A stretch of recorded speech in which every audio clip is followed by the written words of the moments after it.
Bonjour, bonsoir, je ne sais pas à quelle heure nous sommes, donc Voilà. nous sommes en direct. Oui, alors c'était une date exclusive, la scène parisienne a bien voulu me proposer un beau créneau en cet été très chaud à Paris. Donc spectacle fantasmagorique, c'est son titre, La parade de créatures hypnotiques. Donc c'est mon troisième voire quatrième spectacle d'hypnose. Mais on va dire que médiatiquement, c'est le deuxième qui est connu, enfin qui se fait connaître. Donc Hypnofolie, ce spectacle précédent, on était plutôt sur la présentation des différentes familles d'effets hypnotiques, de manière festive, sur un thème anniversaire. Là, on est sur un thème totalement différent, on est sur les créatures de foire pendant l'époque victorienne. Beaucoup plus scénarisé, théâtralisé, j'ai envie de dire. Et en fait, sous hypnose, certains spectateurs et spectatrices, bien sûr, vont incarner des personnages dotés à la fois d'incapacité, mais aussi de pouvoirs extraordinaires. Visant à comprendre au fur et à mesure du spectacle que c'est pas parce que nous avons une certaine particularité ou même une différence, voire même une lacune, qu'on n'a pas quelque chose de magique en nous-mêmes. Oui, depuis quelques années, depuis 2015, il y a tout un effet de mode qui tourne autour de l'hypnose. Pourquoi ? Parce qu'en fait, ça doit être fascinant aussi de dire, si je claque des doigts, je peux faire plonger quelqu'un en état de sommeil, et en plus, il propose des suggestions, et cette personne-là va faire ce que j'ai envie de le faire. Ça peut être, j'imagine, très vibrant comme sensation. Donc oui, tout un tas d'organismes se sont lancés dans la formation, bref.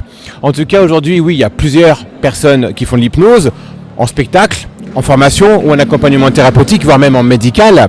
Moi maintenant je fais plutôt du spectacle et à côté de l'accompagnement et je forme des gens, mais principalement je suis plutôt là pour faire du divertissement. C'est comme ça que moi je m'amuse en tout cas à partager des aventures et des sensations avec les personnes qui sont sous hypnose. Oui, tout à fait, parce qu'en fait, en état modifié de conscience, on peut totalement occulter une douleur ou une sensation quelle qu'elle soit. Et une personne qui ne supporte pas forcément l'anesthésie ou qui a besoin d'un complément, l'hypnose peut entrer en ligne de compte.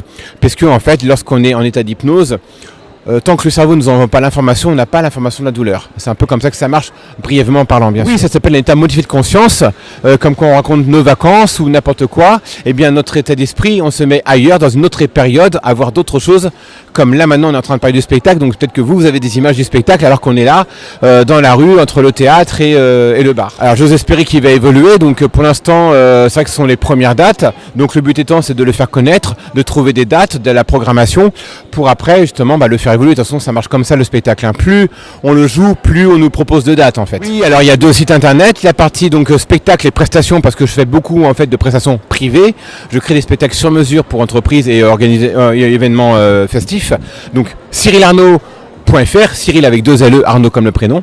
Et toute la partie formation, conférences, consultation, hypnose, PNL et autres, on est sur www.résilience-institut.fr. Cyril Arnaud, merci beaucoup. Merci à vous.